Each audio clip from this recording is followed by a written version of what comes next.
What's up, folks? I'm Chris, your NFL writer here at Occupy Fantasy, here with a look at Week 6 of the NFL season. I'm going to give you some of the top picks, plays, and lineup advice for this week's slate on DraftKings and FanDuel. We've got a 10-game slate here on DraftKings, 11 games over on FanDuel, including the Sunday Night Football Bengals and Giants games. So as always, I'm going to go through my favorite plays on the slate for DraftKings, and then I'll talk about how I want to incorporate some of the plays from that primetime game potentially on FanDuel, if any. Favorite play on this slate, as always, first thing we start with, Lamar Jackson. The Baltimore Ravens are favored by 7 points at home against the Washington Commanders here. And this game profiles to be a shootout here. Washington has been extremely efficient on offense themselves this season. That's why this game has a 50-point total. Biggest thing boosting Jackson on this slate for me is the fact that Baltimore has a top 5 pass blocking offensive line by adjusted sack rate this season, and the Commanders are in the bottom half of the league, well within the bottom half of the league, as a pass defense ranked 27th by DVOA this season. Also, we know that Jackson has the ability to make some plays with his legs. We've got roughly a league average rush defense here as well on the Washington side. So Jackson should have plenty of opportunity to rack up some fantasy points in this matchup. Not expecting the passing production to match what we saw last week in the overtime thriller against the Bengals, but we can still expect Jackson to carry quite a high ceiling and a high floor thanks to his rushing upside. We see at least 5 carries through each of the 5 games this season and 2 rushing touchdowns on the year for Lamar Jackson to complement his extreme efficiency that he's had in the passing game. Just 1 turnover through the air this season thus far for Jackson. So really happy to prioritize him in both low and high risk contests in this spot. Jackson, not only my favorite quarterback play on this slate, but he is also going to be quarterbacking my favorite team to stack on this slate. I do like this Baltimore and Washington game quite a bit. More on that after we go through the running back plays. And the best way to go through top running backs to play is to go through the teams that are favored most heavily in betting markets this week.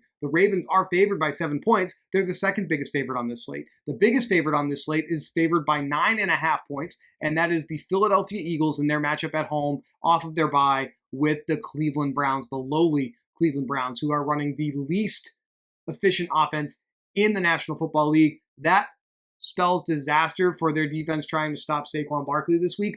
Barkley is going to be matching up with a Browns defense that is in the bottom half of the league defending the run, and also in the bottom half of the league defending running backs in the passing game. Philadelphia has about a league average run blocking offensive line by adjusted line yards, but they are getting Lane Johnson back this week on that offensive line. So that should boost them, and that should actually help them improve their ranking, because their ranking year to date includes time that Lane Johnson missed last week. So that is just, or 2 weeks ago, excuse me. So just keep that in mind here with the Eagles rankings as far as pass blocking and run blocking is concerned.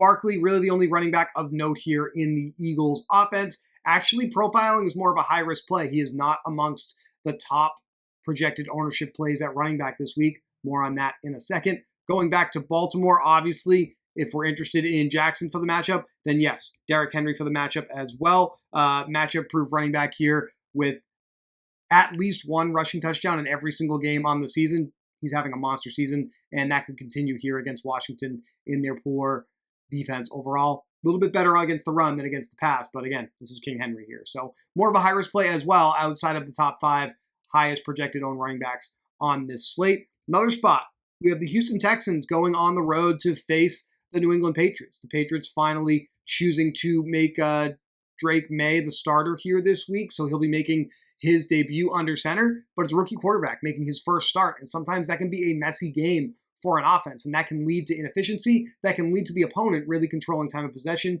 and controlling the flow of the game, and that could be a good thing for the running backs. And while we do have Cam Akers, who has led this backfield in carries over the last few weeks, with both Dameon Pierce and Joe Mixon inactive for 3 consecutive weeks, this week we already know we're definitely getting Dameon Pierce back. He has been a full participant in practice week to date. I'm recording this at about 10:30 in the morning on Friday afternoon, so we're expecting Pierce to suit up. So I think that is why this is kind of an unknown spot as far as projected ownership is concerned. I think we can firmly say Cam Akers is not the play here. It's basically going to be, are we going to have access to Dameon Pierce at $4,900 on both DraftKings and FanDuel, or is Joe Mixon going to return to the lineup and blow up the value spot a little bit by being the number 1 running back here? So keep an eye on that through Friday evening, through the weekend, as we watch what Mixon's status potentially is for this game. If he catches a Q tag, then we're probably taking this right up until lock on Sunday. But as far as matchup is concerned, we have a Patriots defense that is well below average defending the rush this season, and they are below average defending running backs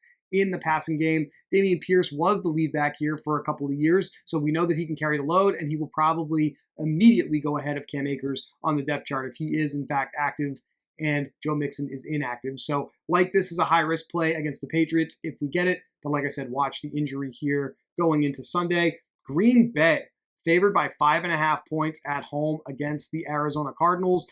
That means Josh Jacobs should be on our radar as a high-risk play. The Arizona Cardinals are a below-average defense against the run, and they are below-average defending running backs in the passing game, although we have not really seen, outside of Week 4, a lot of activity for Josh Jacobs in the passing game. So that is definitely something to keep an eye on. Finally, in terms of biggest favorites on the slate, we have the Atlanta Falcons playing a divisional game this week against the Carolina Panthers in the 4:25 p.m. window. Bijan Robinson has actually flashed on the injury report as questionable with a hamstring injury. So if he misses this game, then we are going to be extremely interested in Tyler Algier at just $5,100. Don't necessarily know if that's going to be a play just yet, but keep an eye on that through Sunday morning or potentially inactives this evening. But let's just presume Bijan is going to be the starter here. Carolina's rush defense is one of the bottom 25% rush defenses in the league. They rank 26 by DVOA defending the rush, and they are the fourth worst defense defending running backs in the passing game. Now, we've seen Bijan's target share actually decrease a little bit from Week 1 and Week 2, but he's got a floor of 2 targets this season, so we know he'll have some opportunities through the air as well if he is starting on Sunday. Really like Bijan here against the Carolina Panthers, considering the matchup and the anticipated game script here. Now, some other popular plays that aren't necessarily forecasted to be in the most favorable of game script situations. On the other side of this Atlanta-Carolina matchup, Chuba Hubbard projects to be the most popular running back on this slate.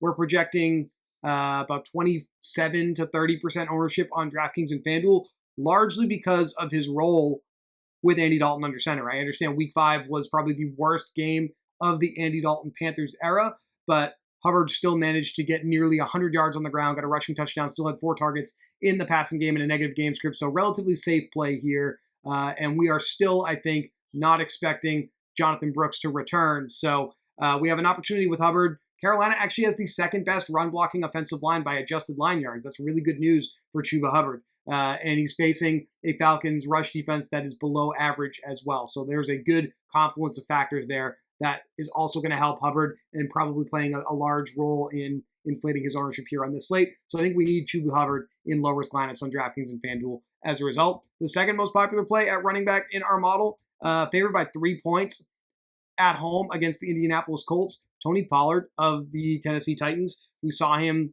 kind of take on more of a bell cow role in Week 4 on Monday Night Football against the Miami Dolphins with 20-plus carries. Not as many targets in the passing game as we would like, but the Colts are league average defending the rush. Everybody's league average defending the rush in this video, huh? And then below average defending running backs in the passing game. So a good spot for Tony Pollard against the Indianapolis Colts. Colts may be getting Anthony Richardson back this week. That's what I have for popular running backs on this slate. Jackson is my favorite play at the quarterback position. However, we may have to come down for some value. And in low-risk contests specifically, there's 2 places I think the field will go. The field will probably come down slightly in salary to jam slightly better plays to Jalen Hurts at $7,200 with Philadelphia favored by 9.5 points, with Hurts' tush-push upside and his efficiency in the passing game, and the fact that he's going to be getting A.J. Brown, Devontae Smith back as well. So the Eagles are back to full strength. That's good news for Jalen Hurts. $600 cheaper than Lamar Jackson here on DraftKings. I do think that's going to play a big role in what people do potentially with their low-risk lineups this week. So just bear that in mind as you are looking to finalize your lineup and considering quarterback as like potentially your last spot here. Bigger difference over on FanDuel. Jalen Hurts is $8,300 over there. Jackson is $9,500. So I think they're pretty close in terms of projected fantasy points. I would peg these guys for around like 20 to 22 DraftKings points for a projection. And the salary difference could make a big deal there in terms of what you can fit elsewhere in your lineups. Bijan, Chuba Hubbard, and then if we look at salary adjusted, highest projected ownership plays, I do think Tony Pollard is your next best option for a low-risk running back. Here's where we are in the Occupy model for running back plays. Let me expand this a little bit. Chuba, Bijan, Tony Pollard. This is going to be your low-risk group. We see Alvin Kamara, Najee Harris right behind that. So, number one thing beyond projected fantasy points, beyond even the model ranking for a low-risk contest, look at projected ownership, try to match the field. And in this current iteration of the NFL, which still has a relatively low pass rate over expected, we do still want to play running backs in the flex in low-risk contests. So I do think this is pretty much your prototypical core for low-risk lineups right here before we get into any pass catcher situations whatsoever. Now, there is one other spot at quarterback that's also going to affect the most popular defense on this slate, and it's the fact that Derek Carr is not going to be playing for the New Orleans Saints, not just this week, but for a couple of weeks. He has an oblique injury, and he is definitely out this week. They've already named Spencer Rattler the starter. Spencer Rattler was actually inactive last week. Jake Haener served as the backup and finished out the game for the Saints against the Chiefs on Monday Night Football. And so DraftKings priced Spencer Rattler at the absolute minimum of $4,000 on this slate. FanDuel priced him at the absolute minimum of $6,000 for a quarterback over on their slate. I want to be super, super clear here. Spencer Rattler is going to see probably 10% plus ownership in tournaments. That's what we're projecting in our model this week. Probably going to be a little bit more popular than that in low-risk contests. We see this at least once a season. A $4,000 quarterback ends up being very popular on DraftKings because all you're looking for is like 12 to 15 points. And for the studs that you can fit in your lineup around that cheap quarterback to go off to make the difference. So this week might be the week where some of the rules go out the window a little bit in low and high risk contests. However, when we look at the Occupy model, we have Jaden Daniels as a good high risk play. We have Jalen Hurts. We have Lamar Jackson fourth right behind Jared Goff, who has been ranking pretty highly in our model all year. These guys have really, really high OF index scores. Spencer Rattler's just kind of got like a middling ranking in our model this week, right in the middle of the pack at quarterback. Our model still thinks these dual threat quarterbacks are worth prioritizing. 3 of them ranked within the top 4 over by DraftKings OF index, and 3 of them ranked in the top 3 in FanDuel by OF index. So I still think we want to go with Jackson or Jalen Hurts in low-risk contests. The reason I think Jaden Daniels is not a low-risk play is because he's a touchdown underdog. But on DraftKings, if you want to fit some of the better plays at running back, at wide receiver, at tight end, I do think you will see the field opt to play a cheap Spencer Rattler. Now, I think I'm going to go with the other side here for the lineup that I'm building in this video, because the other thing that this is going to affect is the most popular defense on this slate is going to be the Tampa Bay Buccaneers. Tampa Bay came in priced at just $2,600. They are now favored against the Spencer Rattler-led New Orleans Saints on the road, and I think that's an easy play right there. $51.75 per player remaining to get three receivers and a tight end for a low-risk lineup. I think that there are ways to do this here. So Bucs defense, going to be the most popular defense on this slate, and I think we just kind of match that in low-risk contests. Some other plays that the model is high on this week, the Detroit Lions are actually the highest ranked defense in the model, so I think they're a good high-risk play, but other plays that are going to be popular to consider for your low-risk lineups are going to be the Philadelphia Eagles, favored by 9.5 points against the worst offense in modern football history, the Cleveland Browns. So we got the Eagles at $3,400 here, going to be pretty popular this week. And then we have the Tennessee Titans against the Indianapolis Colts. They are also going to see a decent amount of ownership, only a couple $100 more than the Tampa Bay Buccaneers. I've basically ignored pass catcher right up until this point in the video. We have a lot of them to discuss. We have some underperforming wide receivers to discuss. Let's go with the tight end first here, because this is going to be very similar to last week, where we saw Tucker Kraft approach and eclipse like 25 to 30% ownership on both DraftKings and FanDuel. The Dallas Cowboys and the Detroit Lions are playing in the highest total game in the slate at 52.5 points, and Jake Ferguson is going to be the most popular tight end, going to be about 20 to 25% on DraftKings, maybe even higher over on FanDuel. Even $5,000, we've seen 5+ targets in each of the games he has played this year, and theoretically should have a higher floor now that Brandon Cooks is on injured reserve for the Dallas Cowboys. So that's going to be the tight end everybody's playing in low risk this week. We can just lock that in, move on. $52.33 per player remaining at wide receiver. I want to hop over to the Occupy model and look at what we have for receivers this week. Amon-Ra St. Brown, number 1 wide receiver play in the model, going to be around 15 to 20% owned in tournaments. Dontavian Wicks, one of our underperforming wide receivers that we'll talk about in a little bit. Rashid Shaheed, even though we had a touchdown last week, also underperforming a little bit. Those guys are under 10%. I don't think they're worth prioritizing in low risk. George Pickens, CeeDee Lamb, we know who these guys are. Relatively high floor, high ceiling plays, but they're on like the tail end of the most popular plays. They're not necessarily at the top of what we're looking to do for low risk contests. When we sort by projected ownership on DraftKings this week, we have Drake London, Deontay Johnson, Jaden Reed, ahead of Amon-Ra, who's our number one play. Then we have Darnell Mooney, Zay Flowers, Ray McCloud. The biggest thing that jumped out to me here looking at projected ownership is we have 4 receivers from that 4:25 p.m. Atlanta and Carolina game. So I do think we want to have pieces from this game in our lineups this week. I've already got 2 in the lineup I have started here over on DraftKings with Bijan Robinson and Chuba Hubbard. So first, let's start with Atlanta because it does seem like, based on projected ownership, you're going to see at least one Falcon in basically every low-risk lineup at pass catcher, one of London, Darnell Mooney, and Ray McCloud. If you're paying up at quarterback with Lamar Jackson or Jalen Hurts, I do think you're more likely to see Darnell Mooney or Ray McCloud. Now, we have Mooney practicing in a limited capacity. I don't know if that's going to be a problem come Sunday, but if it is, then obviously the most ownership is going to flock to Ray McCloud here at wide receiver. So I think because I am building for a Lamar Jackson team, I probably want to look at Ray here just to free up a little more salary and get access to some of those other high-end receivers in this mid-range price range. $5,700 per player remaining. We go back to the model. Zay Flowers would pair pretty nicely with Lamar Jackson. I don't know if we have to do it in a low-risk contest. Could do it in a high-risk contest pretty easily. We got Josh Downs, Chris Godwin, George Pickens, and CeeDee Lamb, who I talked about. They're ranked pretty highly in the model. I think that's kind of where I'm drawing the line for who I'm considering in low risk here, except for one situation. We're going to go back to the Colts here. Josh Downs right now projecting to be one of the most popular plays on the slate because Michael Pittman Jr. is going to be out for a few weeks, may even end up on injured reserve. But Downs has not been practicing. We got one more day here for him to return to practice and be able to play on Sunday in a full capacity.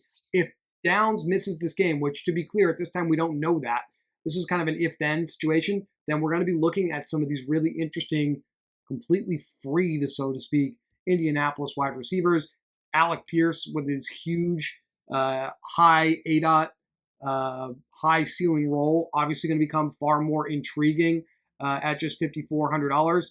But, I mean, you see the floor and ceiling spread. Look at week 4, 1.9 points. Look at last week, 25 points. He's seeing targets on average like 25 to 30 yards downfield, but he's only seeing about 4 or 5 of them in the game. I think the player that'll get the biggest boost this week, if both Downs and Pittman are out, is going to be rookie Adonai Mitchell at just $3,900 here. Mitchell here should absolutely see an increase in reps with Pittman already out. So if Downs misses as well, that's nothing but good news for Mitchell's playing time upside at just $3,900 here on DraftKings. And I think he would become a low-risk play in that scenario. So you can play Mitchell here. You have $7,500. And I think my favorite play that we have access to based off of what we're doing here would be Stephon Diggs taking over as the number 1 receiver here with Nico Collins on injured reserve now. So he'll be out for at least the next 4 weeks of the season for the Texans. Diggs right now outside of the highest projected ownership, but I think he would fit nicely with a lineup like this. If we look at our ranking in the model at wide receivers again, Diggs is within the top 10, but our number 1 guy in Amon-Ra St. Brown at $8,100 is lingering here. So you could go with Diggs and Jackson here, or you could modify this a little bit and go with Jalen Hurts and get up to Amon-Ra St. Brown. That $600 literally is exactly what you need to do that here to play that. I think we have to keep an eye on this Mitchell news because we don't know if that's actually going to be a play just yet. If we stick to this mid-range, $5,700 per player remaining. If we assume we don't have the Mitchell play, if Downs is going to be active, then let's just throw him in here. We have $5,900 left. And then I do think George Pickens is in the low risk pool this week. So that's a little bit of a look at low risk. Now, if you play Spencer Rattler, you're going to have a little bit more flexibility here at wide receiver. $6,500 per player remaining. Probably don't want to play that opposing defense, but you can come up a little bit to the Tennessee Titans at $2,800 and still have $6,433 per player remaining. If you choose to play a cheap Ray, $75 per player remaining, you can literally play anyone you want at receiver for those final 2 spots. So that's what the field is doing in low risk this week. High risk contest.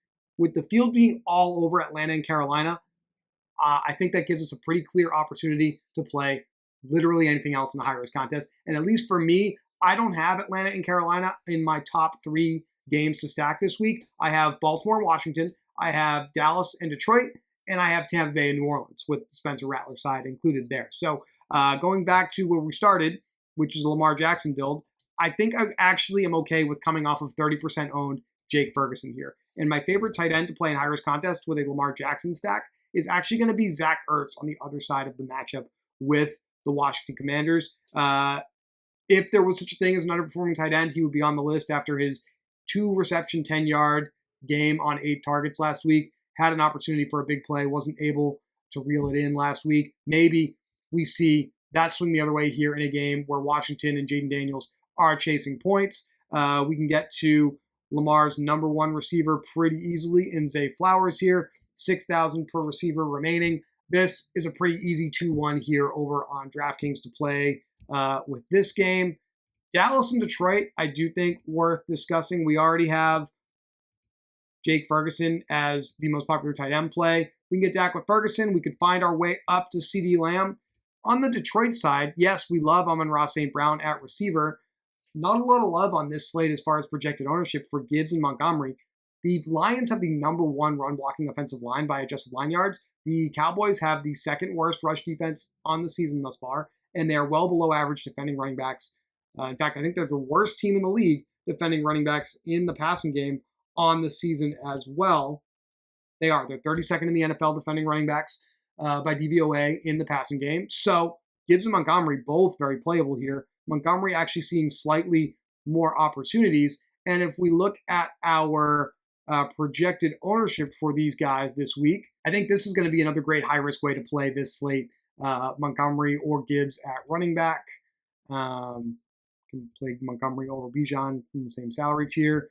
Can we get CD in here? Absolutely. 40-50 per player remaining. We could come down back to Bucs defense. We've got a couple of value wide receivers I discussed earlier that I think are in play with the Falcons and the Colts as well. And there's definitely a way to get to this lineup as well. And I like Tampa Bay stacks with some New Orleans bringbacks with Kamara, who should be popular this week, and Rashid Shaheed, who's an underperforming wide receiver. Speaking of those underperforming wide receivers, like Rashid Shaheed, we have quite a few of them once again this week. We're going to go back to the well with Dontavian Wicks, guys. We were playing him heavily last week. We were extremely disappointed with his 4-point game, but the targets were still there. He had 7 targets. The targets and air yards still very strong. He's our number 1 underperforming wide receiver on this slate in the Occupy model this week. Shaheed with the Saints is the number 2 underperforming wide receiver, despite scoring last week. Still seeing tons of opportunities, tons of air yards deep down the field, so still has not scored as many fantasy points as we have expected year to date, especially in the last 3 weeks, which is what we really look for when we're making this list. And then number 3, after the disappointment last week in prime time, super prime time, like super late, delayed game for the Pittsburgh Steelers, George Pickens still underperforming his opportunities, 7+ targets in the last 3 weeks of play, still no touchdowns on the season, but leading the Steelers in weighted opportunity at receiver. For the full underperforming wide receiver list, you're going to have to check out the daily plug over on OccupyFantasy.com or the Occupy model. If you're a subscriber, you can become a subscriber for $7 a week. That is a really great deal, one of the best deals in the industry. This is going to be a really fun slate this week, guys. I'm looking forward to everything that it offers. Before we get out of here, over on FanDuel, again, this looks pretty similar to what I was considering for a low-risk lineup. Over on DraftKings, we've got the Bengals and the Giants game on this slate. So I do think the best New York Giants play on this slate is going to be Wan'Dale Robinson. We're also going to want to keep an eye on the Giants running back situation. If Singletary is out again, then Tyrone Tracy at $5,800 going to be interesting once again after his huge day last week. And then we have both Bengals running backs questionable with Zach Moss and Chase Brown. So there could be some value opening up on Sunday Night Football. Yes, obviously we have Chase and Higgins as the best pass catchers. Over on the Bengals side, I think you can consider stacking Cincinnati in high risk with this game between Cincinnati and New York having the 3rd highest total on the slate at 48 points, but it actually still falls outside of the top stacks that I'm considering, and none of these guys fall into the low risk pool for me at this point. That's going to do it for me, guys. Good luck here in week number 6. We'll be back same time, same place to talk to you about week 7 in the NFL next week.